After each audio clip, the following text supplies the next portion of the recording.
Chapter 1. The New Neighbor. The rain drummed relentlessly on the windows of the small Pennsylvania house as Lisa Montgomery tucked her youngest daughter into bed. She tried to ignore the sick knot of anxiety in her stomach, the bills on the kitchen table, her husband's distant mood, the way her two teenagers barely looked up from their screens anymore. Lisa told herself, as always, that families went through rough patches, but lately, their home felt colder, emptier. She was cleaning up the living room, picking up scattered toys and a half-eaten bag of chips, when the doorbell rang. It was late. Lisa paused, heart pounding, then wiped her hands and peered through the peephole.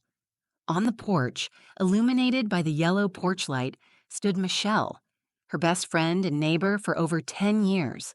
Michelle was drenched, umbrella forgotten, her hair plastered to her face. Lisa opened the door with concern. Michelle? What happened? Michelle let out a shaky laugh, shaking water onto the doormat. It's been one of those nights. My car broke down again. Mark's at work. Could I just wait here until the tow truck comes? Of course, come in. Lisa ushered her friend inside, grabbing a towel.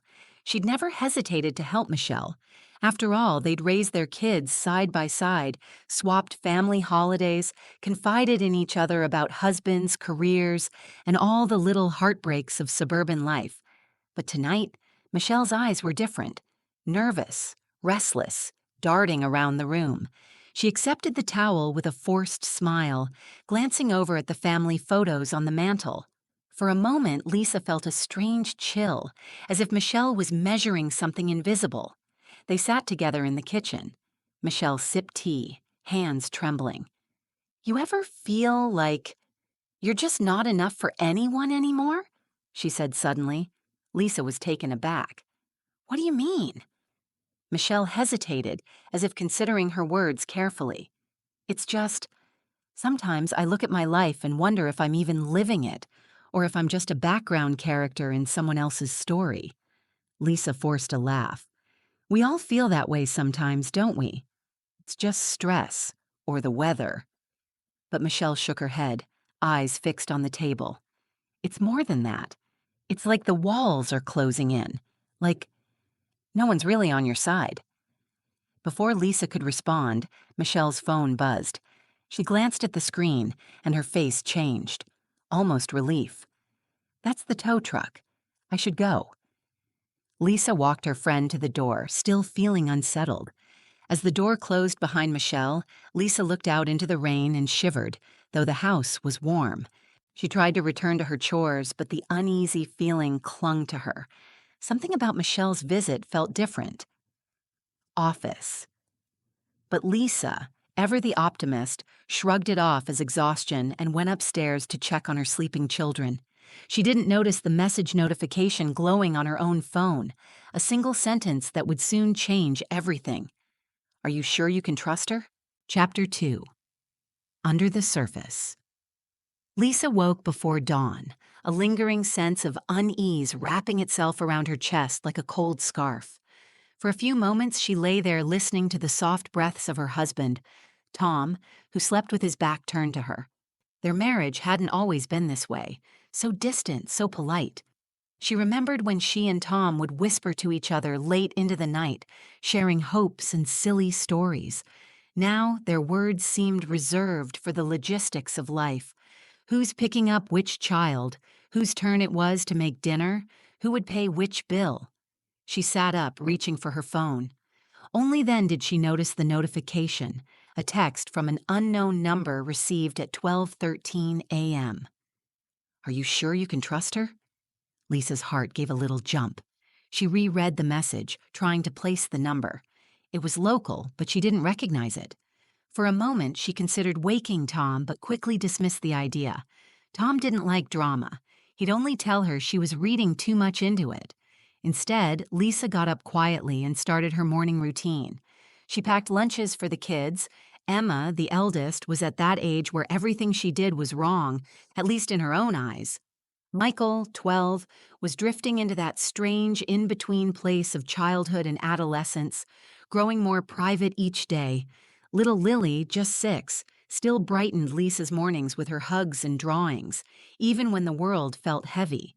By 7 a.m., the house was bustling with movement. Tom muttered a distracted, "Morning," grabbed his travel mug, and left for work without a kiss. Lisa watched the taillights fade down the wet street and wondered when, exactly, her marriage had become a series of silent goodbyes. After the kids left for school, Lisa tried to shake off her nerves. She glanced at the clock. 8:20. Her own job, a remote bookkeeping position, gave her the luxury of working from home, but today the spreadsheets and numbers seemed blurry and meaningless. She found herself replaying Michelle's visit the night before. The look in Michelle's eyes, the cryptic things she'd said, the damp footprints on the welcome mat. Why did she feel so unsettled? Was it guilt for not doing more to help, or something deeper? Mid-morning, Lisa texted Michelle, "You okay today? Did you get home all right?" The reply was almost instant. "Yes, all good. Sorry for dropping in so late. Let's have coffee soon." My treat. There was a smiley face at the end, as if to smooth away any awkwardness. Lisa started to reply, then stopped. The conversation from the night before hovered in her mind. Michelle's words, "No one's really on your side," felt like a warning disguised as a confession. But Michelle was her best friend. They had spent years in and out of each other's kitchens, babysitting each other's kids, covering for one another with PTA and neighbors. If Lisa couldn't trust Michelle, then who could she trust? Trying to distract herself, Lisa opened Facebook. As she scrolled, she saw a post from Michelle, a group photo from last year's neighborhood barbecue. Everyone looked so happy then. Tom grilling, Michelle laughing with her husband Mark, the kids in a tangle of bikes and chalk drawings. Lisa stared at the photo, searching for something she'd missed. Was there any sign that things were about to go so wrong? Her phone buzzed again. This time, it was a group text with Michelle and several of the neighborhood moms. "Anyone else's kids talking about that weird substitute at school? Emma says he gives her the creeps." Lisa frowned. She'd heard nothing from Emma about this. She quickly texted back, "Emma hasn't mentioned anything, but I'll ask her tonight." "Who is it?" Michelle responded first. "Not sure, new guy. Tall, quiet, never smiles." Emma said he stared at her weirdly. A couple of the other moms chimed in, agreeing. Lisa's anxiety sharpened. She didn't like being left out of the loop, especially about her children. By noon, Lisa was pacing. She checked the anonymous text again, as if it might have changed. "Are you sure you can trust her?" What did that mean? Was someone warning her about Michelle or about someone else entirely? She called Tom at work. He answered on the third ring, voice tense. "Everything all right?" "Yeah," Lisa said. "Just, have you noticed anything off with Michelle lately? Or the kids? Anyone acting weird at school?" Tom sighed. "Lisa, please. Michelle's just having a hard time. Don't get sucked into neighborhood drama. And the kids? They're fine. Emma's a teenager. You know how they are." She almost told him about the text, but bit her tongue. She didn't want to seem paranoid. After lunch, Lisa forced herself back to work. Numbers were comforting in their way, predictable, solid, with rules that never changed. But even the safety of Excel couldn't banish the prickle of worry. Around 3, the doorbell rang. Lisa jumped, half expecting Michelle again, but it was only a delivery. Flowers with a card that read, "Thinking of you. You're not alone. No signature." Lisa's hands shook as she set the flowers on the table. She glanced outside, searching for anyone on the street. Nothing but the mail truck turning the corner. Her mind spun. Was Michelle reaching out? Was someone else watching her? Should she be afraid? When the kids got home, Lisa hugged them tighter than usual. She watched them for signs of stress or secrets, but saw only the usual bickering and eye-rolling. She grilled Emma about school, and Emma shrugged it off. "He's just a teacher, Mom. Everyone's being dramatic. Can I go to my room now?" After dinner, as Lisa loaded the dishwasher, her phone buzzed one more time. This time, it was from a different, unknown number. "You need to look closer at the people around you. Not everyone is your friend." Lisa stared at the screen, her hands damp and cold. She felt the ground under her feet begin to shift. Was someone trying to warn her about Michelle? Or about Tom? or about herself? That night, as she lay in bed, Lisa's thoughts whirled. She remembered the first time she'd met Michelle, 12 years ago at a preschool open house. Michelle, friendly and open, had been the first to introduce herself. "We're all just trying to survive here," she'd said, laughing. It was the kind of thing people say, but now Lisa wondered if Michelle had meant something more. She closed her eyes, but sleep wouldn't come. She kept seeing Michelle's eyes, restless, searching, and the words from the text looping in her mind. "Are you sure you can trust her? You need to look closer at the people around you. Not everyone is your friend." Lisa realized with a slow chill that the safe world she thought she knew was starting to fracture, and she had no idea who was cracking it from within. Chapter 3. Old Wounds. Lisa stood at the kitchen sink, staring out the window as the late autumn sun struggled to break through Pennsylvania's endless gray clouds.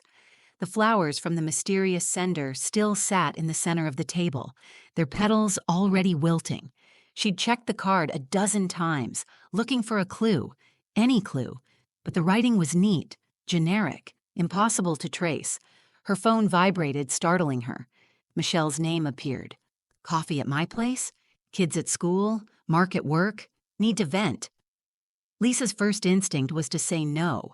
Her nerves were stretched thin, her mind still echoing with the warning texts. But refusing Michelle was like refusing gravity. It felt unnatural, even dangerous. She forced herself to reply, "Sure, see you in 10." She left a note for Tom, slipped on a jacket, and crossed the street to Michelle's house. The air was sharp and carried the scent of wet leaves. Michelle's home, almost a mirror image of Lisa's, felt both comforting and suddenly alien. Michelle greeted her at the door with a too bright smile. "You look exhausted. Rough night?" Lisa shrugged. "Just didn't sleep well." They settled into the kitchen with coffee. Michelle chattered about her job, her car trouble, neighborhood drama. Lisa forced herself to listen, but her eyes kept drifting to the family photos lining Michelle's fridge. So many smiles, so many memories layered together. Abruptly, Michelle's tone changed. "Do you ever regret staying here, Lisa? In this place, with these people? Sometimes I wonder if I should just take the kids and drive until the map runs out." Lisa blinked. "What? No, I mean, sure, everyone dreams of escape, but my life is here. My family. You." Michelle looked away, fiddling with her mug. "Yeah, right." Silence filled the room, thick as syrup. Lisa searched for something reassuring to say, but her thoughts snagged on the memory of that text. "Are you sure you can trust her?" Suddenly, Michelle leaned in, dropping her voice. "You know, I heard something weird about Tom." Lisa's stomach clenched. "What do you mean?" Michelle shrugged, avoiding eye contact. "It's probably nothing. He and Mark had some late drinks last week. Mark said Tom was distant, weird, maybe just work stuff." Lisa tried to laugh it off, but her mind raced. Was Tom hiding something? Why was Michelle bringing this up now? She stood, pretending to stretch. "I should get going. Lots of work." Michelle nodded, smile fading. "Of course. Let's do a girls' night soon. Just us. Like old times." Lisa agreed, but her pulse was racing as she left. Crossing back to her own house, she tried to shake the suspicion clawing at her. Was Michelle warning her, or sowing seeds of doubt? Inside, Lisa went upstairs to tidy the kids' rooms. As she picked up Emma's discarded hoodie, her mind flashed back, a memory from years ago. Lisa and Michelle, 5 years younger, sat side by side at the annual PTA fundraiser. Laughter, cheap wine, the sticky scent of cupcakes. Tom was there too, joking with the other dads. At one point, Lisa had caught Michelle watching Tom, not in a flirty way, but with a kind of longing, almost envy. Later that night, Michelle had confided after too much wine. "You don't know how lucky you are, Lisa. I'd do anything for a family like yours." Lisa remembered feeling a pang of guilt. Her own marriage wasn't perfect, but she'd never doubted Tom's loyalty or Michelle's friendship. Until that night, When she saw Michelle crying in the bathroom, alone, mascara streaked down her cheeks. She'd helped Michelle home, tucked her into bed, and never spoke of it again. But now, the memory surfaced with new meaning. Was Michelle's envy just sadness, or something sharper, something resentful? Back in the present, Lisa's phone rang again. This time, it was her mother. An unexpected call. "Lisa, honey, I know you're busy, but I have to ask. Has Michelle said anything odd lately?" Lisa's heart skipped. "Why?" Her mother hesitated. "I saw her at the pharmacy. She was asking about you and she seemed off, nervous. I thought maybe she was worried about you, but something felt strange." Lisa's hands shook as she ended the call. Was she imagining all of this? Paranoia, she scolded herself. It was just small-town gossip. But when she picked up her phone, another anonymous message was waiting. "She wants what you have. Be careful who you trust." Lisa's chest tightened. She wanted to show Tom but couldn't bring herself to do it. He was more distant than ever, glued to his phone, short-tempered with the kids. At dinner that night, Emma sulked in silence. Michael barely touched his food. Lily cried over spilled milk.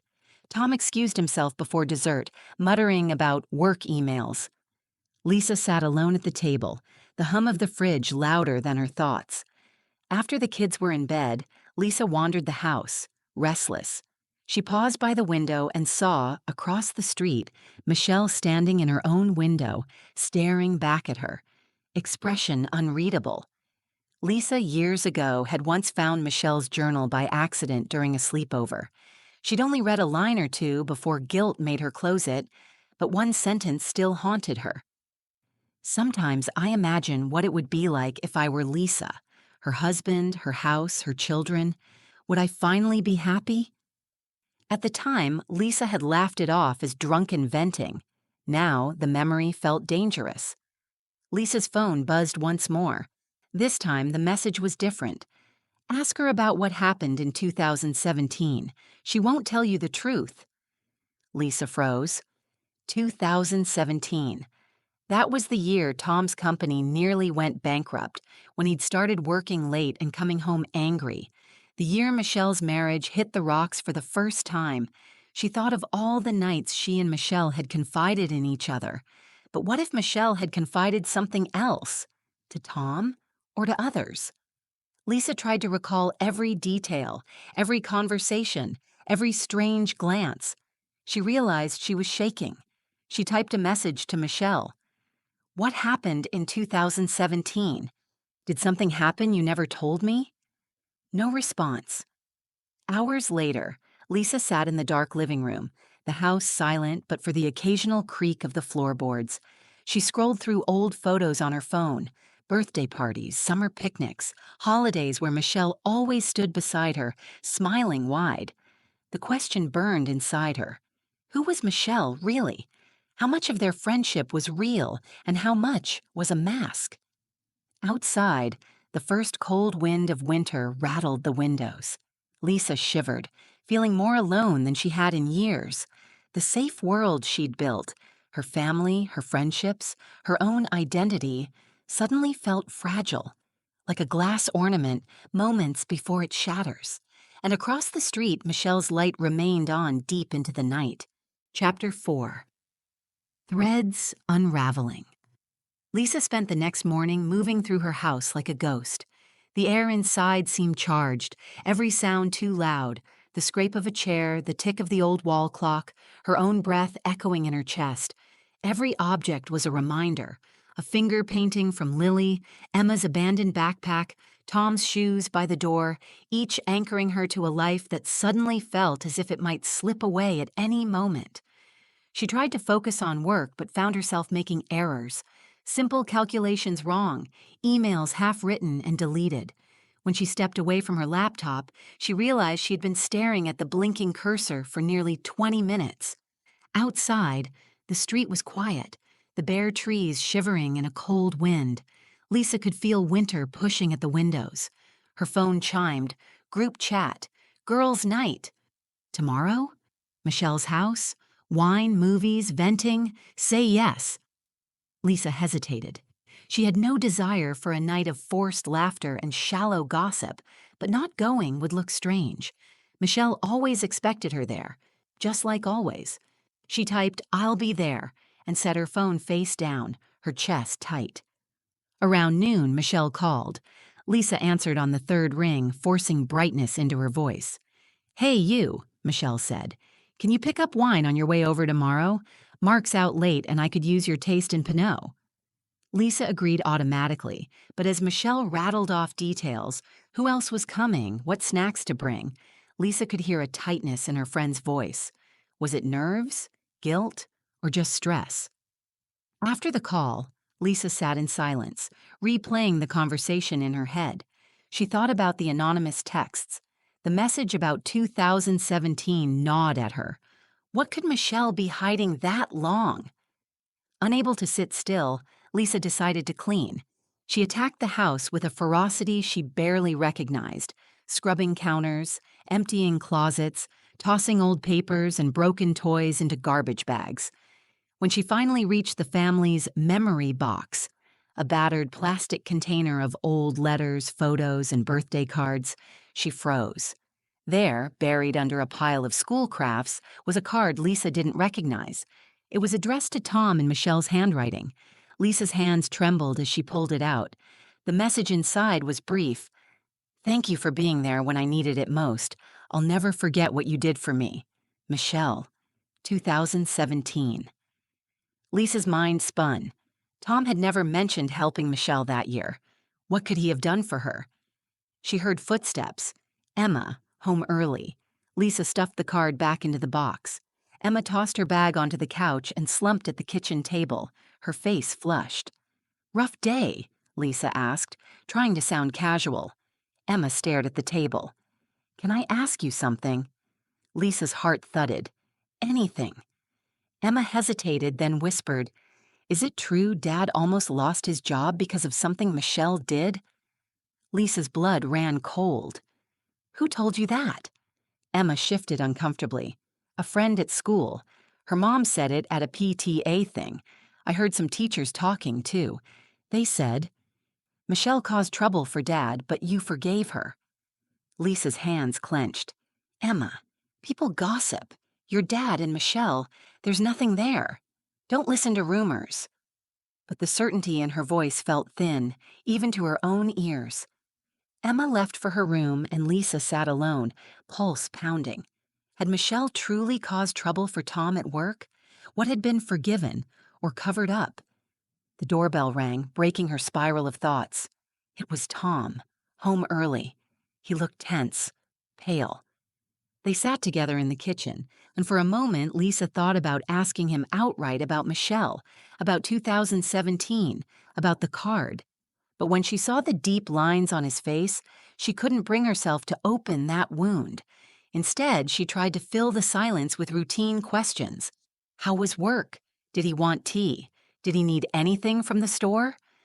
Tom answered in monosyllables, distracted, checking his phone every few seconds.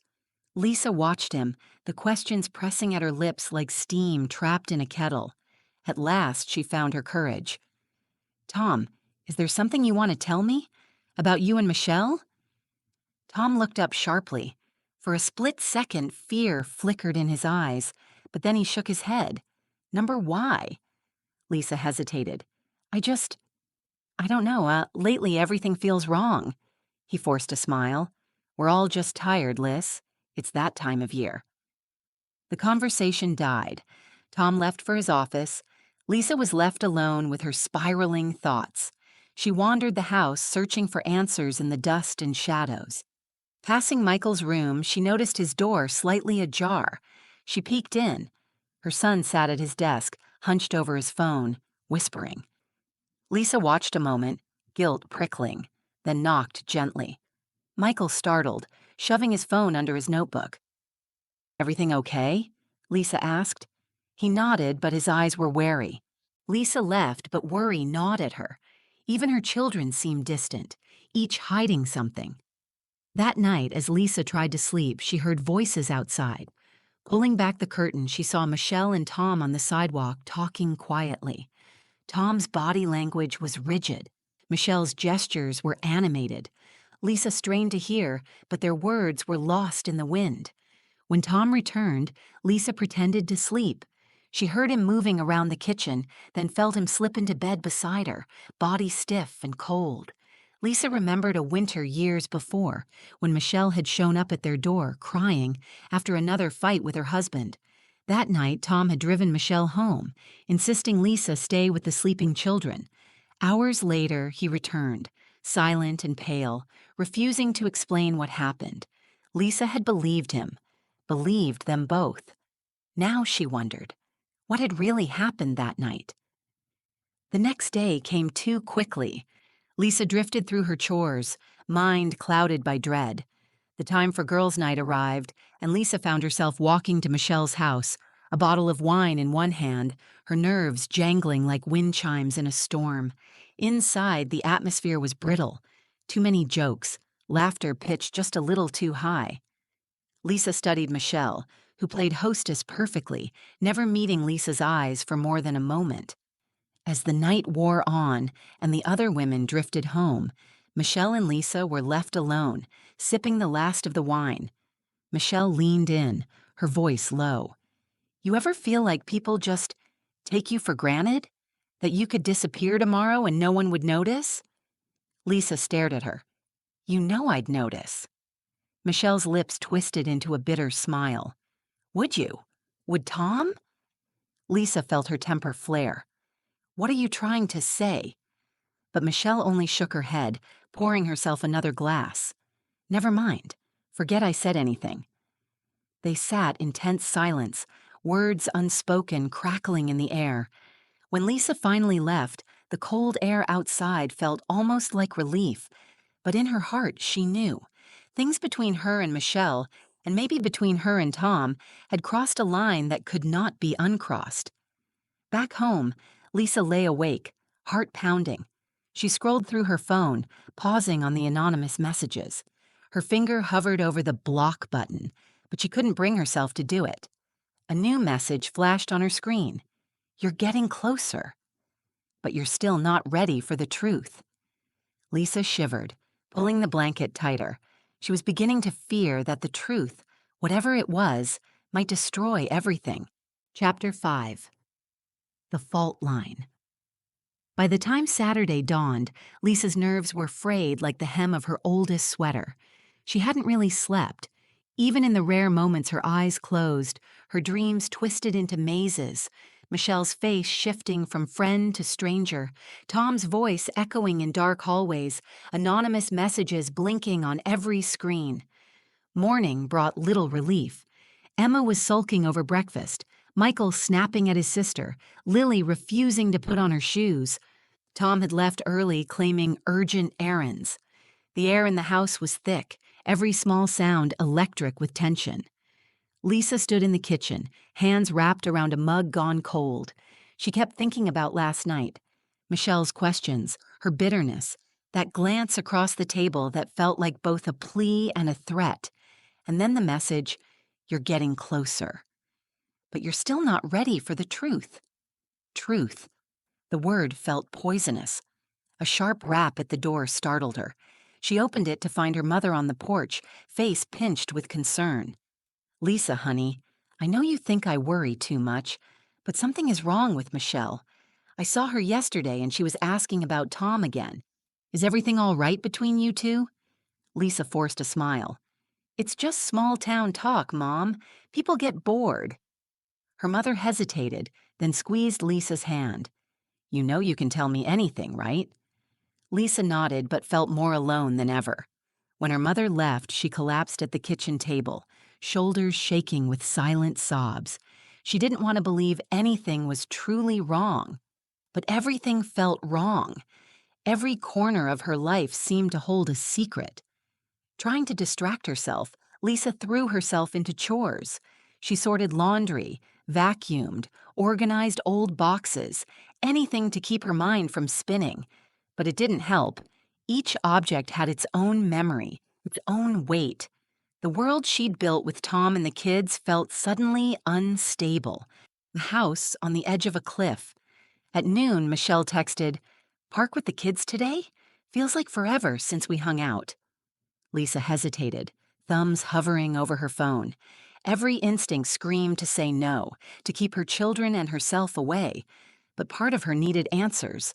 And somewhere deep down, she didn't want to give Michelle the satisfaction of seeing her afraid.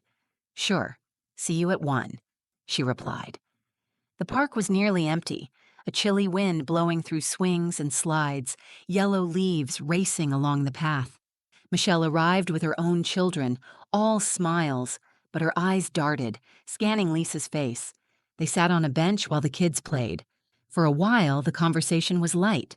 School, PTA meetings, Halloween costumes, but soon the words grew heavy. Michelle studied Lisa. "You look tired. Is everything okay? You and Tom?" Lisa hesitated, then said, "We're fine. Just, you know, life." Michelle laughed, but there was no warmth in it. Life. Yeah, it just keeps going, doesn't it? They watched their daughters on the swings, pushing higher and higher. The wind picked up. Michelle turned suddenly. "You ever wonder what it would be like to start over? No husband, no obligations, just go." Lisa blinked, surprised by the rawness in Michelle's voice. "Sometimes, but that's not real life." Michelle's gaze hardened. Maybe it should be. The conversation died. Lisa watched as Michelle's oldest son pushed Michael off a swing, and for a moment the children's shouts rose above the wind. Afterward, Lisa loaded her kids into the car. As she buckled Lily's seatbelt, Michelle approached, voice low. "Lisa, if you ever need to talk about Tom, or anything, I'm here. You know that, right?" Lisa nodded, but the words felt like a warning. On the way home, Lisa's phone buzzed. Another anonymous message. "What if your best friend is the one who wants everything you have?" Lisa nearly dropped the phone. At home, she found Tom in the living room reading emails. She watched him, searching for cracks, for guilt, for something she could name. Tom looked up, eyes tired. "Long day?" Lisa forced a smile. "Yeah, Michelle and the kids at the park." Tom closed his laptop. "Michelle, she's having a hard time. You know how she gets." Lisa studied him. "Tom, what did you do for her in 2017? He stiffened. "What?" "I found a card. She thanked you for being there, for doing something for her. What was it?" Tom's face closed. "It was nothing. Just, she needed someone to talk to. Mark was drinking a lot. She was scared." Lisa waited for more, but Tom looked away, jaw clenched. "Why are you digging all this up now?" Lisa shook her head. "Because everything feels off. The messages, Michelle's questions. Emma told me people are talking." Tom's voice rose. "People will always talk. This town lives on rumors. Let it go, Lisa." She wanted to scream, at Tom, at Michelle, at herself. Instead, she swallowed it, the taste bitter. That night, Lisa couldn't sleep. She walked the halls, pausing at her children's doors, listening to the sound of their breathing. Her mind spun with fear, love, anger. None of it made sense. At 2 a.m., Lisa's phone buzzed one more time. "Tomorrow you'll see who your real friends are." She stared at the words, chills running through her. Was this a threat, a warning, or a promise? Lisa remembered another moment, years ago, a PTA event. Michelle laughing with Tom, Lisa watching from across the room. The way Michelle looked at Tom, the way Tom laughed back. She had always dismissed it as harmless. Now, she wondered. Another memory. Michelle crying after a fight with Mark, holding Lisa's hand, whispering, "I just wish I had your life." Lisa had comforted her, offered her couch, her time, her sympathy. Now she wondered if she had handed Michelle the very keys to her own destruction. Sunday dawned gray and silent. Lisa dressed carefully, as if armor could protect her from what was coming. The house was tense, Tom quiet, the kids on edge. By evening, it was time for girls' night. Lisa drove slowly to Michelle's house, a knot in her stomach. Inside, the air was thick with perfume and nervous laughter. Lisa felt everyone's eyes on her. She smiled, made small talk, but inside she was falling apart. Michelle was everywhere, refilling glasses, telling stories, always watching Lisa out of the corner of her eye. At some point, the conversation turned. Michelle raised her glass, voice loud. To new beginnings, and to knowing who your true friends are. Everyone cheered, but Lisa caught the edge in Michelle's voice. She smiled, but her heart hammered. Later, as the women drifted home, Michelle pulled Lisa aside in the kitchen. "You know, Lisa," Michelle whispered, "sometimes the people you trust most are the ones who hurt you worst. Maybe one day you'll see that." Lisa looked into Michelle's eyes and saw not a friend, but a stranger. Someone with secrets too deep to name. She left the house, the cold air burning her lungs. Behind her, Michelle stood in the doorway watching. Lisa walked home under the dark Pennsylvania sky, the street empty, her life forever changed and nothing yet resolved. When she reached her house, her phone flashed. One final message for the night. "The fault line runs right through your home." Lisa looked at her house, the windows warm with lamplight, and wondered, had she built her life on cracks she could never see? Chapter 6. Breaking Point. By Monday morning, Lisa's sense of reality had begun to splinter. The house no longer felt like a home. Every room seemed to hum with secrets, every family member a stranger behind a mask. She caught herself jumping at every notification on her phone, checking for new messages from the unknown sender, half dreading, half hoping for more clues. She dressed the kids for school in silence. Tom left early again, muttering a brief goodbye and not meeting her eyes. Emma slammed the door on her way out, Michael sulked through breakfast, and Lily burst into tears over a missing stuffed animal. Lisa hugged them all tightly, searching their faces for reassurance, but found only exhaustion and weariness. Once the house was quiet, Lisa sat at the kitchen table, staring at the flowers from the anonymous sender, now wilting and brown. She scrolled through her phone, looking for signs, piecing together every scrap of conversation, every odd glance, every uncomfortable moment with Michelle. A soft ping startled her.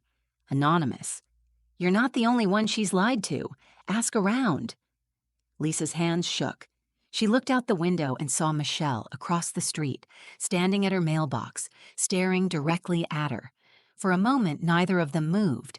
Then Michelle turned abruptly and went inside. Lisa's mind raced. Who else had Michelle lied to? What secrets were buried in this quiet town, disguised as everyday life? Determined, Lisa set out on a mission. She called her neighbor, Janet, under the pretense of borrowing sugar and gently steered the conversation to Michelle. Janet hesitated, then leaned in.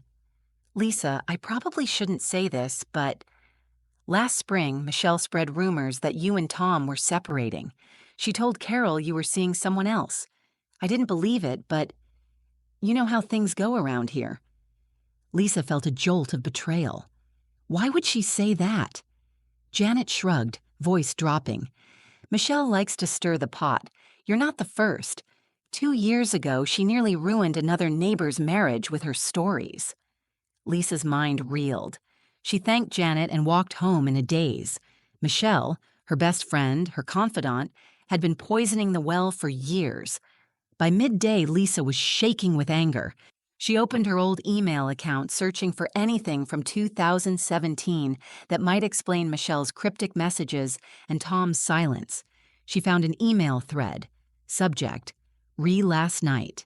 From Michelle to Tom. "Tom, thank you for driving me home. I know things got out of hand. I just needed someone to talk to. Please don't tell Lisa. I'd die if she found out how low I got. M." Lisa's vision blurred. She'd always believed in transparency, in trust. Why hadn't Tom told her? Why had Michelle hidden it? She reread the message, looking for hidden meanings, any sign that the bond she'd cherished was genuine. Now she saw only secrets. The rest of the day passed in a fog. When the kids came home, Lisa hugged them fiercely, feeling desperate to anchor herself to something real. Emma rolled her eyes. Michael grunted. Lily clung to Lisa's leg and wouldn't let go. Dinner was a minefield. Tom was quiet, barely eating. The silence grew so loud that Lisa finally snapped. "Can we please talk? All of us. Right now." Tom looked startled. Emma groaned. Michael froze with his fork in the air. Lily whimpered. Lisa took a breath. "I know things have been strange lately. I just want us to be honest. Is there something I need to know? Is anyone hiding something?" The silence was suffocating. Then, slowly, Emma spoke. "I heard at school that Michelle and Dad had a fight once. People say she wanted Dad to leave you." Lisa's mouth went dry. "Who told you that?" Emma shook her head. "Everyone knows. The teachers talk. Their kids here." Lisa turned to Tom, whose face had gone ashen. He opened his mouth, then closed it. "It's not true. Michelle was going through things. I helped her, that's all." Lisa pushed. "Helped how, Tom?" Tom's jaw tightened. "She needed a friend. Mark was drinking. She was scared. I drove her home. That's it." Emma looked unconvinced. Michael stared at the table. Lily started crying again. Lisa's anger exploded. "Why all the secrets? Why does everyone in this town know more about my life than I do?" Tom stood abruptly. "Enough. I'm done with this." He left the table and slammed the office door. Lisa sat trembling. Emma stormed upstairs. Michael retreated to his room. Lily curled up on the floor. Lisa buried her face in her hands. Everything was falling apart. A memory, vivid and raw. Michelle, years ago, sobbing on Lisa's couch. "I just want to feel loved, Liz. I want what you have. I want someone to choose me just once." Lisa had held her, offered sympathy, never realizing that Michelle's pain could fester into something toxic. That night, Lisa couldn't sleep. She replayed every moment, every kindness, every confession, every time she'd opened her home, her heart, her life to Michelle. She got out of bed, unable to bear Tom's silence any longer, and wandered through the house. Her feet took her to the window. Across the street, Michelle's house was dark, but Lisa could see movement, a silhouette pacing behind the blinds. Her phone buzzed again. Anonymous. "Tomorrow everything changes. Be ready." Lisa shuddered, a primal fear coursing through her. She knew, deep in her bones, that something irreversible was about to happen. The next morning, Lisa dressed with care. She packed the kids' lunches, hugged them tightly, and watched as Tom drove them all to school in heavy silence. Alone, Lisa stared at the flowers, now dead and drooping, then threw them in the trash. She sat at the table, heart pounding, waiting for the day to unfold. A knock at the door jolted her. Michelle stood on the porch, face pale, eyes rimmed red. "Can we talk?" Michelle asked, voice shaking. Lisa let her in, both women sitting opposite each other at the kitchen table, a gulf of silence between them. Michelle's hands twisted in her lap. "I know things have been weird. I need to tell you something, before it gets worse." Lisa held her breath, waiting. Michelle looked up, tears streaming down her face. "I made mistakes. I said things I shouldn't have. I ruined friendships, Lisa. Not just yours. I wanted what you had so badly I didn't care who I hurt. I'm sorry." Lisa's own tears burned.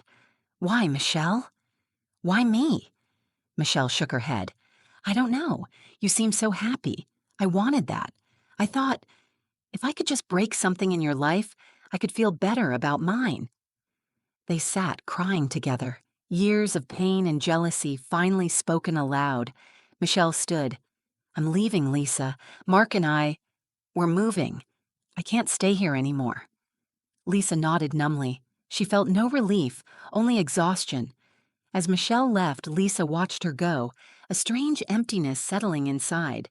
The friendship that had defined so much of her life was gone, burned away by secrets and envy. When the door closed, Lisa's phone chimed one last time. Anonymous. It's over. For now. Lisa put the phone down, the weight of everything pressing on her. She had survived, but nothing would ever be the same. Chapter 7. Shattered reflections. The days after Michelle's confession passed in a haze for Lisa. It was as if a heavy gray fog had settled over her home and mind. She moved through each day on autopilot, packing lunches, folding laundry, answering work emails, all while feeling like an actor reading lines from a script she no longer believed in. Neighbors stopped Lisa in the street to check in, their eyes a mix of curiosity and pity. News of Michelle's sudden move spread fast in the close-knit Pennsylvania neighborhood, and the story took on a life of its own. Depending on who was telling it, Michelle was either fleeing scandal or bravely escaping a toxic marriage.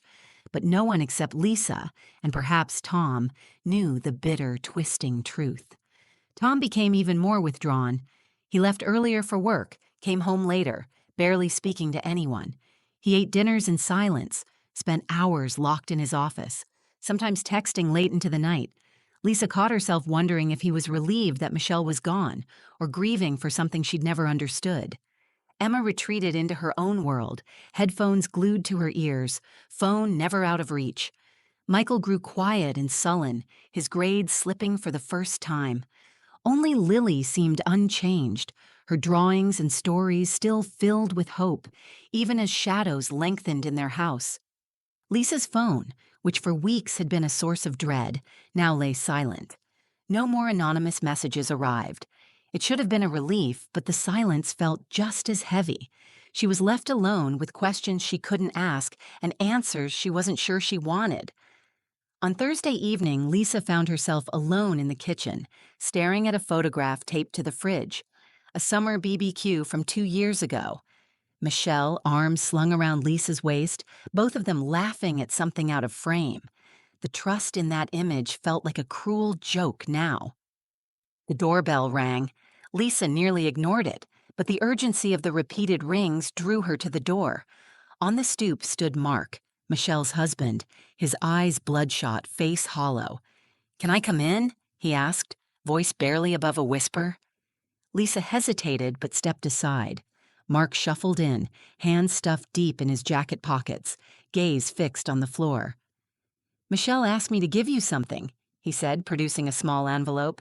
"She wanted you to have it. She said it's the whole story." Lisa stared at the envelope, fear and curiosity warring inside her. "Why now?" Mark shrugged.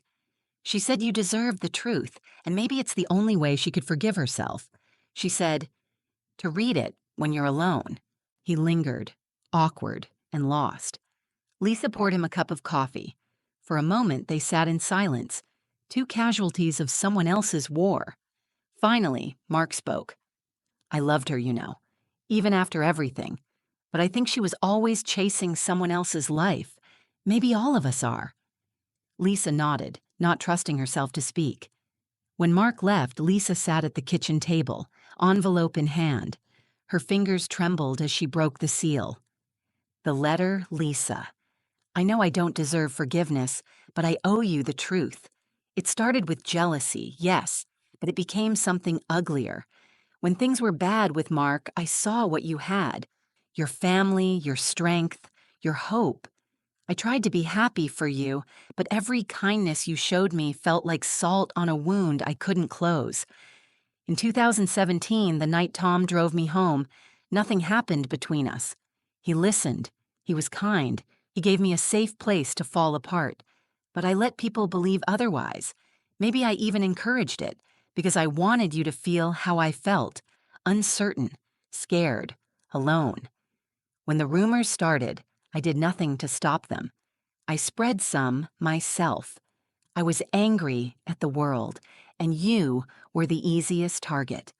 I poisoned friendships, turned people against each other, all because I couldn't stand my own pain. I am so sorry, Lisa. You didn't deserve any of it. If I could take it back, I would. I hope someday you can heal from the wounds I caused.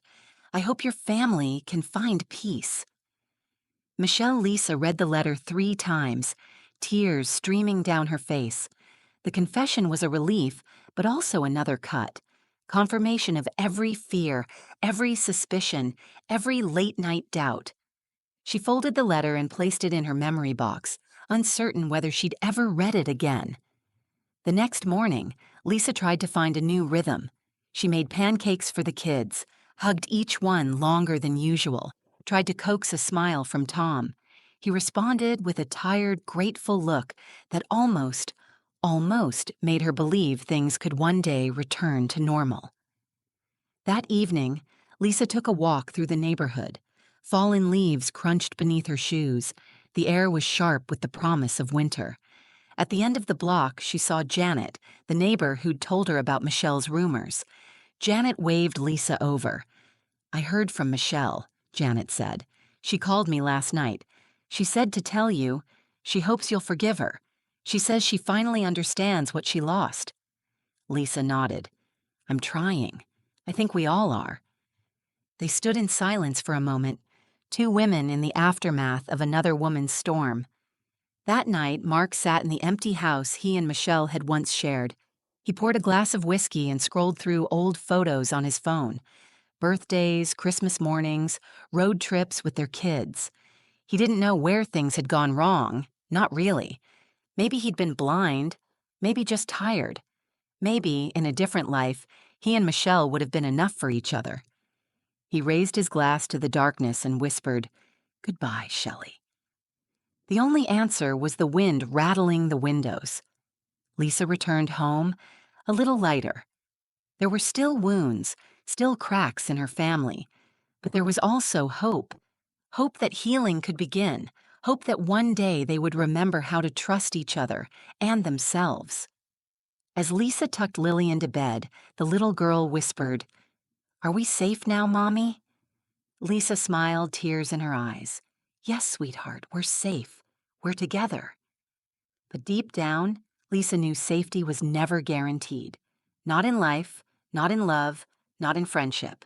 All she could do was move forward one day at a time.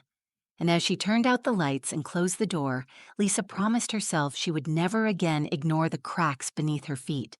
Chapter 8. Aftershocks. For weeks after Michelle's departure, the Montgomery house existed in a strange twilight.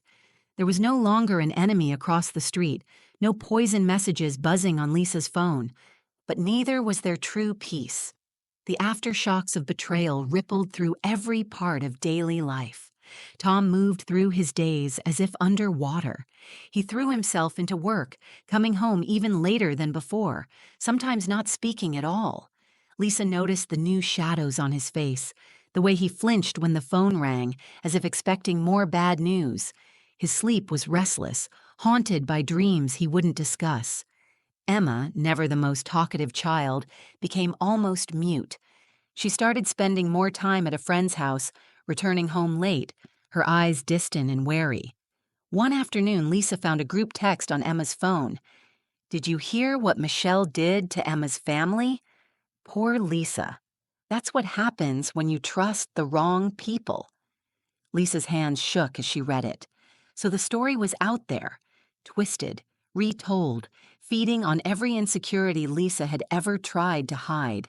She wanted to protect Emma, to shield her from the judgments of a town that never forgot, but she didn't know how. Michael, once a boisterous boy, had become a ghost at the dinner table. He stopped inviting friends over. When Lisa asked if he was all right, he shrugged and buried his face in a video game. Even Lily, still innocent, began to sense the cracks. She asked Lisa every night, "Will Michelle ever come back?" And Lisa, unsure what to say, simply hugged her tighter. Despite everything, the world outside kept spinning. The school held its annual autumn festival. Lisa forced herself to volunteer, painting faces and tying balloons. She smiled through it all, ignoring the whispers, the pitying glances, the questions she couldn't answer. She was determined not to let her family become the cautionary tale of the neighborhood. One day, as Lisa loaded groceries into her car, Janet approached, face serious. "I heard Mark and the kids have settled in Pittsburgh. Michelle sent word through her sister. She's in therapy. She wants you to know she's sorry, truly. She's not coming back." Lisa nodded, relief and sadness mixing inside her. "Thank you for telling me." Back home, Lisa found Tom in the backyard, raking leaves. He barely looked up as she joined him. "I talked to Janet," Lisa began, but Tom interrupted. "I know. She called me too." He paused, staring at the ground.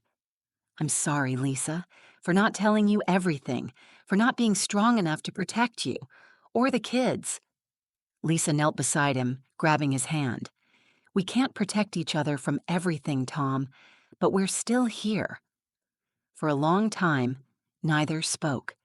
The wind rustled the leaves, carrying away the last of summer.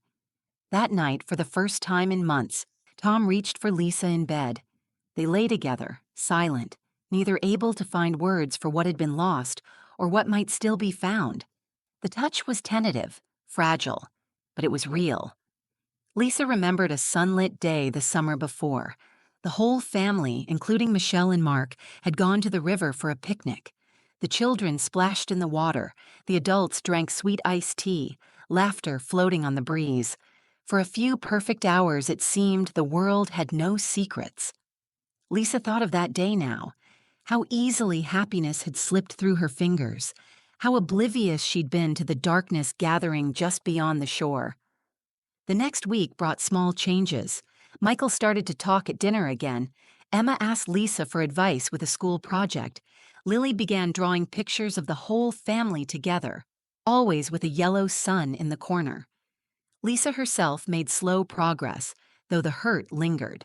She started journaling, pouring out her anger and sorrow in pages she never showed anyone. She joined a book club, if only to prove to herself she could still make friends.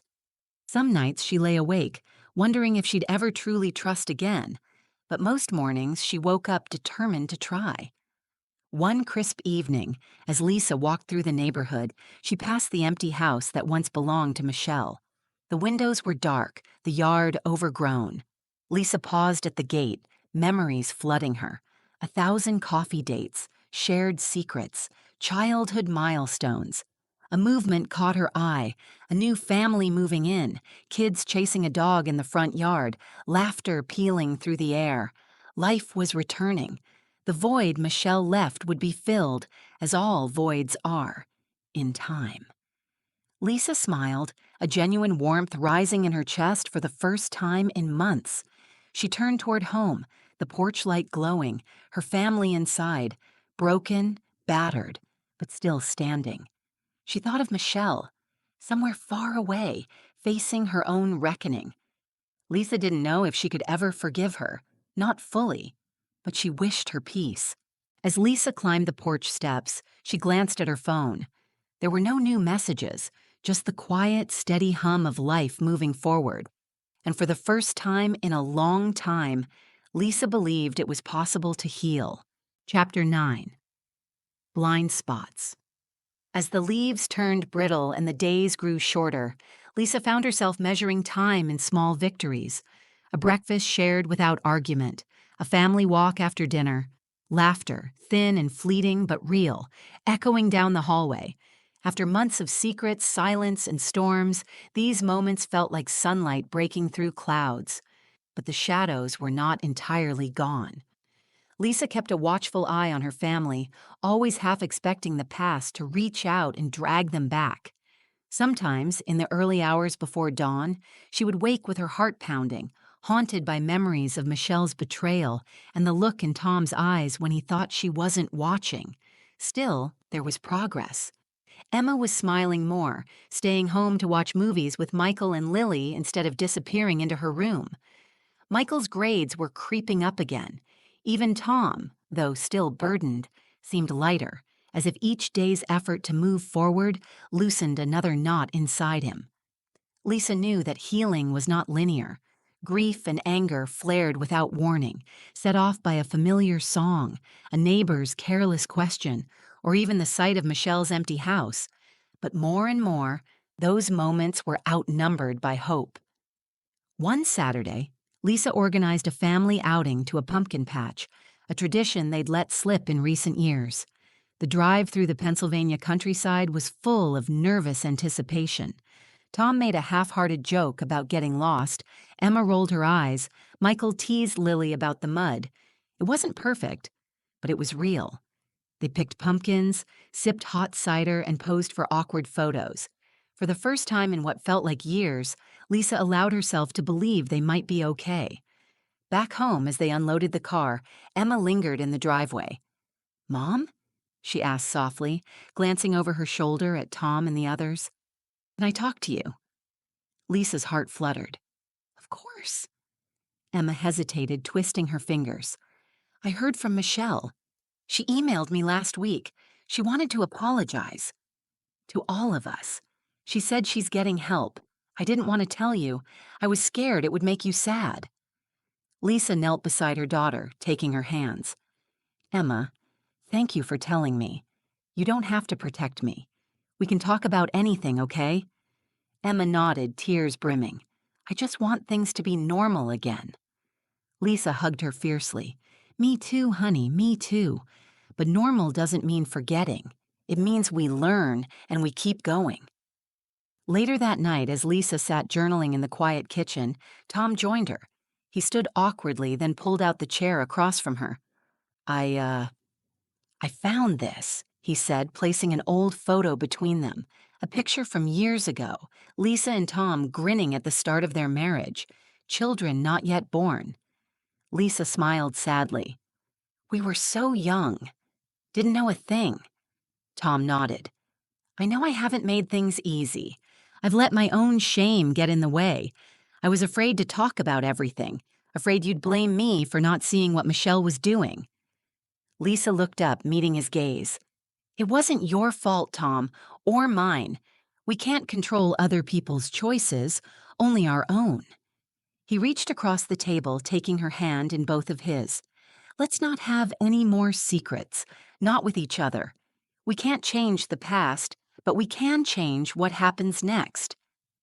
For the first time in months, Lisa felt the old warmth between them, shaky, hesitant, but still alive. In the darkest months, Lisa had often retreated into memories of her childhood, when her father would gather the family in the cellar during storms. He'd tell stories, distract them from the thunder, keep them safe until the danger passed. Lisa realized now that the shelter hadn't been the walls. It was the circle of trust between those inside. She wanted to rebuild that trust with her own family brick by brick. As the days slid closer to Thanksgiving, Lisa felt a new kind of anticipation, fragile, but hopeful. She invited Janet and her family over for dinner. It felt like a risk, opening her doors again, but Lisa wanted her children to see that life went on, that kindness still existed in the world. Janet arrived with a homemade pie and a warm hug. The conversation at dinner was careful at first, but laughter soon loosened everyone's guard. Even Tom relaxed, telling an old college story that made Michael spit his drink in surprise. After dinner, Lisa and Janet sat on the porch while the kids played hide-and-seek in the yard. "You're brave, you know," Janet said, "letting people in again. I don't know if I could do it after everything." Lisa shrugged. "I'm not sure it's bravery. I'm just tired of being afraid. I want my kids to remember something good about this place." Janet squeezed her hand. "They will. You're doing better than you think." As the night deepened, Lisa watched her children chase fireflies in the dark, their laughter ringing out into the autumn air. For the first time, the sound didn't hurt. Inside, Tom was cleaning up the kitchen. Lisa joined him, and together, wordlessly, they finished the dishes. When he kissed her goodnight, it was gentle, grateful, a promise that the worst had passed, even if scars remained. Before bed, Lisa checked her phone out of habit. No new messages, no threats, just a single email from her therapist, a reminder that healing was a process, not a destination. She smiled, switched off the light, and for the first time in a very long while, slept without dreams of betrayal. Chapter 10. The Edge of Forgiveness. Thanksgiving arrived on a wind so cold that it rattled the windows of the Montgomery house all morning. Lisa stood in the kitchen, hands deep in flour, surrounded by the smells of roasting turkey and pumpkin pie. The house buzzed with nervous energy. Tom setting the table, Emma on the phone with her grandmother, Michael and Lily arguing over who got to lick the pie bowl. Despite the cheerful chaos, Lisa felt a strange sense of suspension, as if the entire house were waiting for something, an echo of the unease that had haunted them for months. She shook her head, determined to focus on what mattered: family, warmth, the small rituals that held them together. Janet and her husband arrived with their daughters and a tray of green bean casserole. Laughter and conversation filled the house, loosening something tight in Lisa's chest. For a few hours, life felt ordinary again. After dinner, the children escaped outside to play. The adults sat in the glow of the dining room, wine glasses in hand. The topic inevitably turned to the past year: the storms weathered, the friends lost, the strange resilience of their little community. Lisa surprised herself by speaking openly.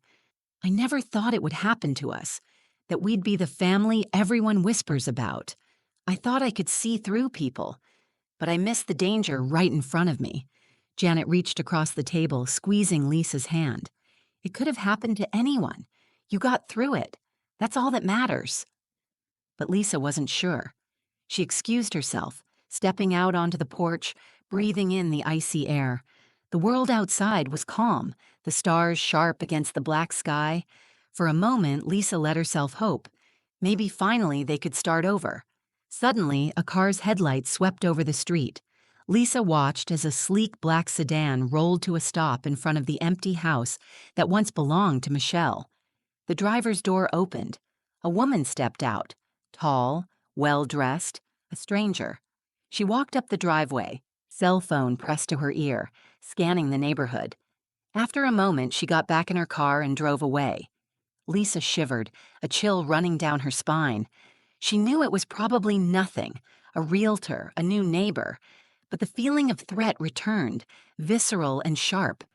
Inside, she found Tom pouring coffee, his hand steady for the first time in months. He smiled, relief softening his features. Lisa squeezed his arm, holding on a moment longer than usual. That night, after the guests had gone and the children were asleep, Lisa sat alone in the dark living room, listening to the sounds of her family breathing upstairs. The house, once full of ghosts, now felt almost safe. But the past lingered in the corners. Michelle's laughter, the sting of betrayal, the questions Lisa still couldn't answer. Was Michelle truly gone for good? Could someone ever completely leave behind the damage they'd caused? Lisa's phone vibrated. Her heart leapt, half in fear, half in hope. She picked it up, hands trembling. It was a single message from an unknown number. "You survived her, but the world is full of Michelles." Lisa stared at the words, her throat tight. She stood, walked to the window, and looked out at the empty street, the shadows deepening under the porch lights.